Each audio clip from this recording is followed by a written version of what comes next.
Oh, it looks like it's Keep spinning it faster. spinning. Spin, spin, spin. All right. Are we back? Oh, the quality's so bad. I love it. Nice. All right. Well, WWWs, we are back. If you didn't catch the 30-second video we tried to give you before the internet froze, that's why we're saying we're back. But if you didn't, then hey, welcome. It's the first time we're joining today. Hello. But hey, our internet is atrocious again. Well, that's awesome. We need a new location. Somebody give us a new Somebody location. give us good internet somewhere. With good please. Wi-Fi. But hey, we're going to try our best to do this today. The internet is really bad, so I know the quality is not great, so we apologize in advance. But let's be real, it's probably better that you don't see me in HD anyway. So let's dive right into our topic. As always, just give us 1 second to welcome our recorded audience, and then we will get started for the day. So let's do this. Hey, everybody. Thanks so much for checking out this week's episode of the Discipleship Track Podcast. I'm your host, Pastor Rob, joined, as always, by the one and only Patsy Prouty. Patsy, say what's up. Hello, people. Hello. And just a reminder that we are here because we believe that God has called us to live a life that is fully devoted to Him. But here's the thing.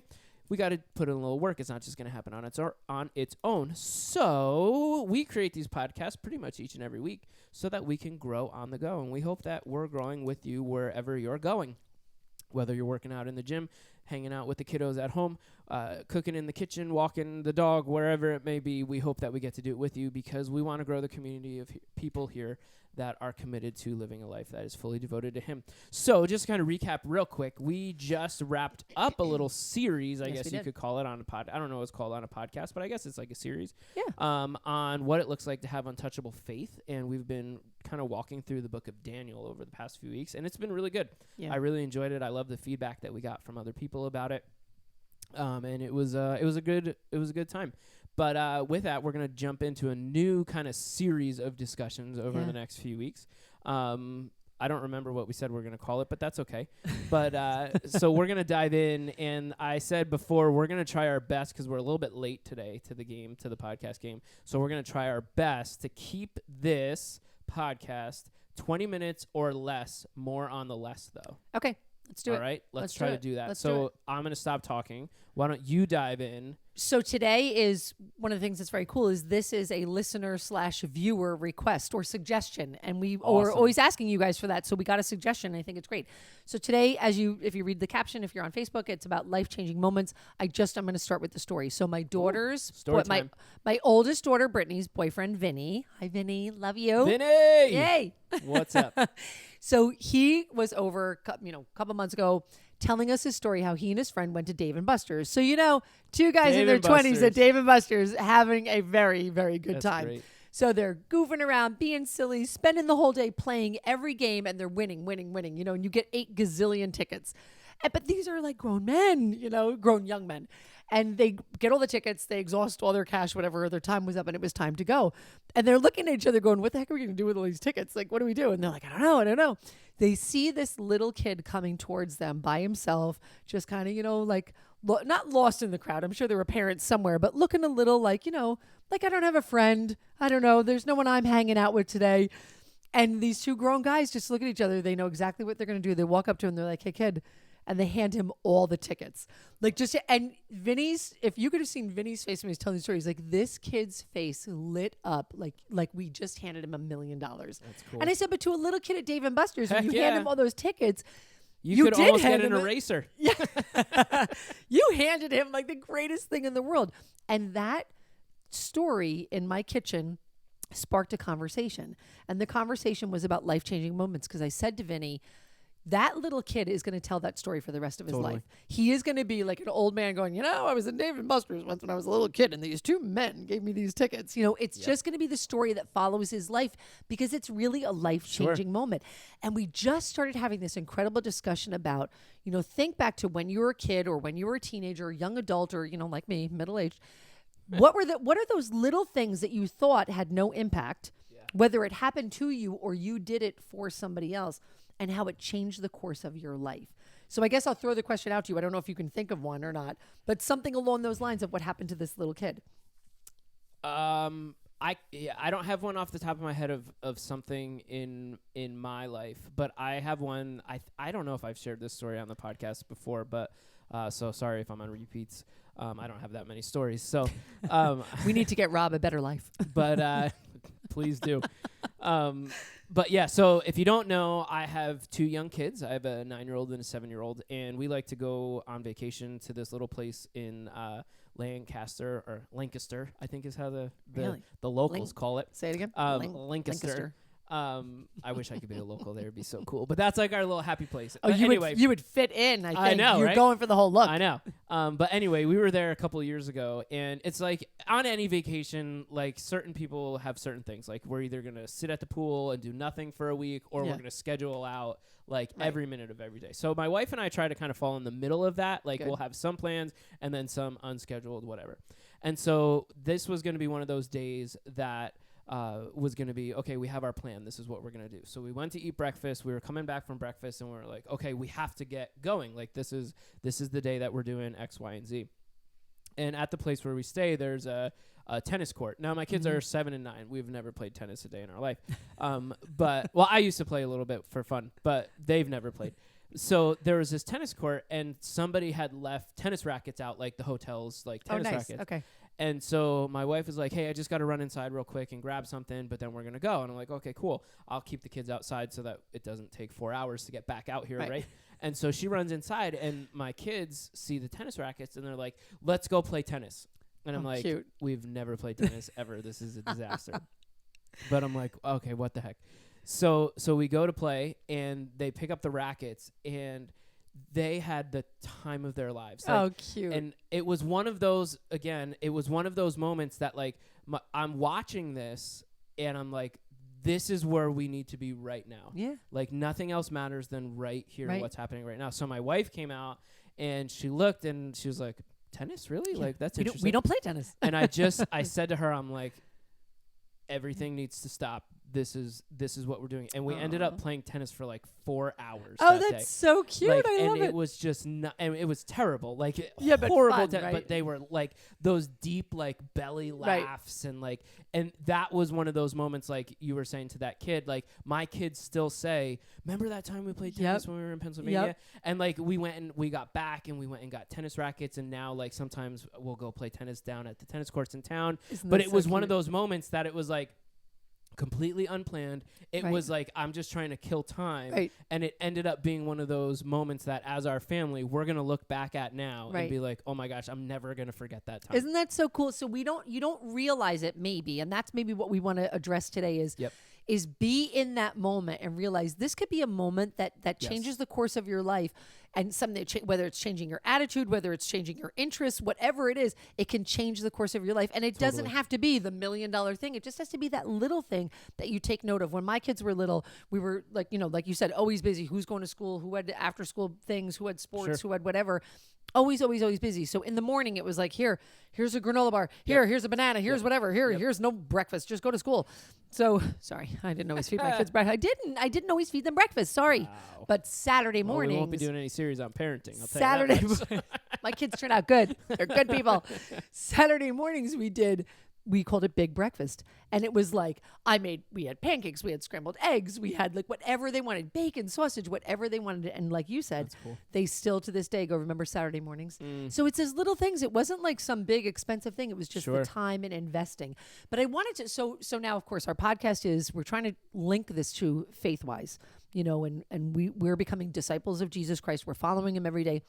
What does this mean? So like I shared with you in our pre-show meeting, the walk up the stairs. Yes.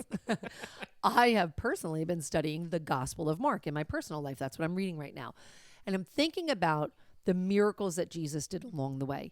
And, they were just these little moments in somebody's life. It's all of a sudden we have this little snapshot of, a couple of minutes of somebody's life and when they met Jesus and what he did. So one that I was thinking about is one of the blind people that he cured. So, he reaches down, he spits in the mud, he puts dirt on their face, just saying, please don't do that to anybody. No, Especially today with the... It would not fly the same the way old today. corona going around. Yes, we're in a very viral state in more than ways than one right now. So no touching, but just listen to the story. So he puts it on the eyes and opens the eyes of the blind man, changes his life forever. So we have this little snippet of time. And I read that as a follower and I'm like, okay, but like I can't erase someone's blindness. Like I can't step into somebody's life and give them their sight. But then I started thinking about it because I am a disciple of Jesus. And I thought, but wait a minute. But I can open somebody's eyes. I can use a moment to open someone's eyes. Maybe that person is having a lousy day and they're feeling really unloved. How can I open their eyes that there's still love? I can be like, hey, it's great to see you today. Or, love the way that shirt looks on you today, Rob, or whatever it is. So we want to take advantage of those moments. So let's kind of, since we're doing a quickie today, let's try to go through a list of, what are the ways that we can live to cause that impact in a moment. Sure. Well, I think for me, just right off the top of my head, and there goes the video. Sorry if you're watching on Facebook. There it is. We just went to dark. But I think off the top of my head, if I'm like, okay, how do I recognize those moments? Like, how do I capitalize on them? The first thing I would say is you have to be present in the moment that you're in. Yep. You say that a lot. Like, I love that that's a philosophy of life for you. Do I say that a lot? No, you don't say that. I don't have a phrase. whole lot going on. You don't say that phrase a lot. I don't mean that. I mean, it's your philosophy, and I love that. I really do. I'm very bad about at being it, in the moment. Like, it's something that my wife, I can't take credit for it. It's my wife that is like, you have to be more present. Because Jen. She's very good. I'd be lost without her.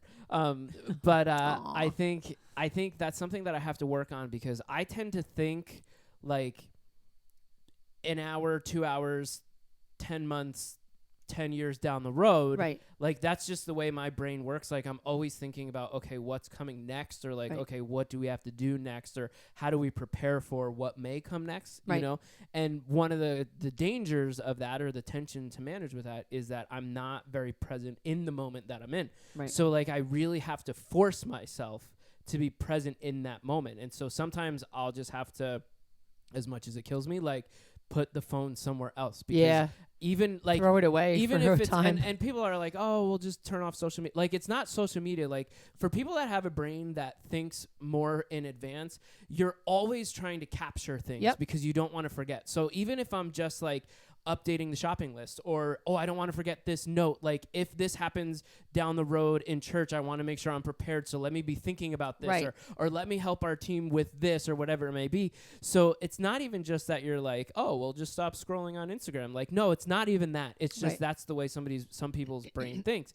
And so I sometimes have to just put that aside and trust, like, okay, God, I'm going to trust that you'll help me remember that when I can. So I'm going to be present in this moment right now, and I'm going to choose to be present in this moment and right that now. Being present in the moment has an impact on you and has an impact on someone else. There's a great commercial that I don't even know if it's still airing, and I feel bad. I forget what it was about, but I remember the content. I think it's an insurance company or something, and they see someone doing a good deed. Like, someone holds the door, so you see the person that's holding the door for someone else, but someone else sees them holding the door. Then they're doing a good deed, and someone sees them doing a good deed, and it becomes this contagious thing. So one day I was walking out of ShopRite, our local ShopRite. This is like a couple years ago, but I'm sure I have something more current. But I didn't realize the impact that I had. And I see an older person walking in who's kind of struggling to walk and looking like a little bit lost, and they had no one with them, both shoelaces untied. It's pouring rain. And all I'm thinking is, in that moment, like, oh my gosh, she's going to trip. I just don't want her to trip. So I go over, put my cart to the side. I kneel down in front of her, and she looks at me like I'm crazy. And she's like, what are you doing? And I said, your shoes are untied. I just wanted to tie your shoes. Because she looked like, her physical condition, like she wouldn't have been able to bend down and tie her shoes. So I tied her shoes, and she was so sweet, and she said, thank you so much. But it wasn't so much about me and her in that moment. It was about someone else who saw me. And do you know what they said to me? That day, they said, I had lost all faith in humanity today, but I watched you tie her shoes. Thank you so much. Oh, I'm going to cry. Yeah. And you just don't realize the moment. And I wasn't doing it for accolades. I honestly thought, I'm a mom. So I thought like, oh, the shoes are untied. I have to tie shoes. That's my thing. Yep. But who knew that I was going to impact someone else? I don't know what went on in their life that day, but they said like, I had lost all faith in humanity today until I saw you tie her shoes. So person, if you're still out there, thank God for telling me so that I still have the courage to help someone tie their shoes. Make a list today, guys. Like, just think about what are the good little things that I can do to impact somebody else, or what did someone else, the little thing that someone else did for me that I can thank them for? Yeah. You know, there's so many things out there that you could, that have happened to you that changed the course of your life, whether it was in your childhood. When I was a little kid, we lived in Ridgewood when we were really young, and we had to take a swimming test at this place called Graydon Pool. It's still there today. Yeah, No, totally. Graydon Pool. Absolutely. It's like a man-made lake, but so cool. So many fun memories. And everyone's doing the swimming test, but it was like, it was kind of like, you know, like a little mini, you know, obstacle course, I guess. And you had to run. And I'm like the littlest kid and shockingly not the most athletic person on the face of the earth. No, I don't believe it. So I'm like bringing up the rear as I'm trying to run around in the sand and everything. And one of the lifeguards, a girl, came, scooped me up in her arms and just like ran me through, you know, and got me through to the front of the course. But that's a life-changing moment for me because I realized first someone was watching and knew that I was falling behind. There's always somebody stronger that's willing to come along and help you out. That's right. And I thought, I want to be that person. I want to be like that girl lifeguard that scooped me up in her arms and helped me. So those little tiny things can change somebody's life, and that's exactly what Jesus wants us to do. Yeah. That's what he did. Yep. Constantly in the Gospel of Mark, do you know that it says, and then Jesus came to an area, and as was his custom, he started teaching people.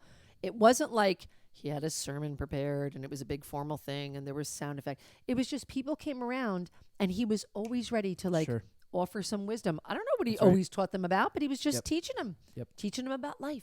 Exactly. You know, be ready to do that. Yeah. Well, there's a verse, always be prepared to give a reason. Yeah. You know, I think that's something that people don't really wrap their minds around a lot.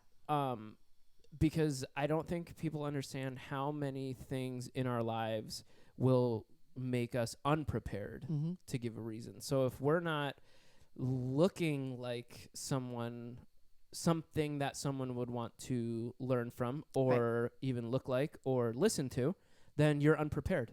Right. Like it doesn't always mean, I think sometimes we look at that verse of always be prepared to give a reason for the hope that you have. And we think, okay, I always need to be ready to defend the person that's going to tell me Jesus isn't real. Right. Exactly. Like I got to be ready for a fight. I got to be a lawyer and I'm ready for a fight. Right. Whereas really you're going to be unprepared if you're not living the way that Jesus lived. Right. Because now nobody wants to look like you. Who cares? They're not even going to ask you why because you don't look any different or you're not doing anything different than the person that hurt them last week when they did whatever at their job. You know what I mean? So that's also being prepared. It's being able to look and live like Jesus did so that people will look and say, wait a minute, why are you acting this way? Why did you stop in the rain and tie those shoes? You know, why did you stop everything that you were doing or whatever it is? You have to be genuine. You have to be true to yourself. Like current events right now, if you're watching us today, and, you know, maybe this will be on years from now, there's a horrible virus that's going around the globe and people are paralyzed by fear. Yep. And I was having a conversation with someone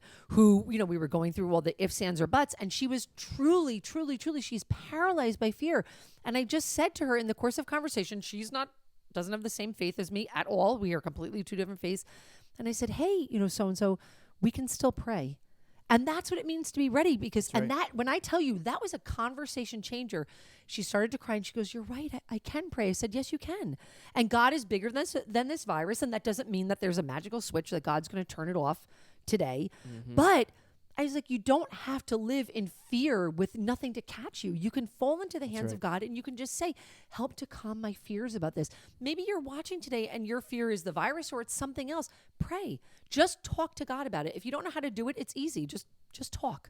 Just say, God, please help me with whatever my situation is. Yeah. That's being genuine, giving that kind of advice. That's the kind of advice I think that Jesus gave when those moments where we don't know what he was teaching. Yep. I think he just said, hey, talk to God and be ready to tell people. If you say you believe something, it must show up in your life organically and genuinely. If you always have to plan it out, like, please don't start looking for people to tie their shoes because that's just weird. Like, that was an organic thing that happened. Yeah. I responded genuinely, but you have that in your life. We all do. Just live genuinely. That's the best way to share your faith with someone else. Yeah. And speaking Are we out of time? I think that's it. Do you We're think at 20 this minutes time I anyway, kinda and knew. that was good. That was the way to end it. So, hey, we're going to end it right there. Number one, because the video stopped on Facebook anyway, so it's not so like you can only hear us. You can't see us. I don't even know if they can see us. I don't think they can. But Okay, we okay. are going to repost this video on our Facebook page at Powerhouse. Cool. go check it out if you would like to see our wonderful faces. Otherwise, check us out on iTunes and Spotify, SoundCloud, that whole thing. Because you'll be able to catch this episode probably later on today. I think they can still see it. I'm looking at the page. I don't know if you can see it if you're watching. Great. Just shoot us a quick message if you saw the whole thing. Yeah, totally. But hey, if this was something that was beneficial to you, we'd love to hear about it. So do us a favor. Leave us a comment in the comments below, or send us an email. You can email us at discipleshiptrack@powerhousecc.org. But we want to hear from you. We want to hear if there's something that we can clarify, something that we can talk about in a future episode, or just we want to hear what you think about the podcast. That'll be life-changing for us. It'll be a life-changing moment. We need that for a second. Yeah, please interact with us. We want to hear from you. And if this is something that you're benefiting from or that you're enjoying, would you do us another favor and just spread the word? Share the videos when they show up. Share the podcast. Leave us a review, a rating, all those kind of things on iTunes. They really do make a big difference. Yeah. And really do help us spread the word and grow the community. So with that, I'm going to wrap it up there. And I hope everyone has a great week. And we can't wait to catch you next time on the Discipleship Track podcast. Thanks, guys.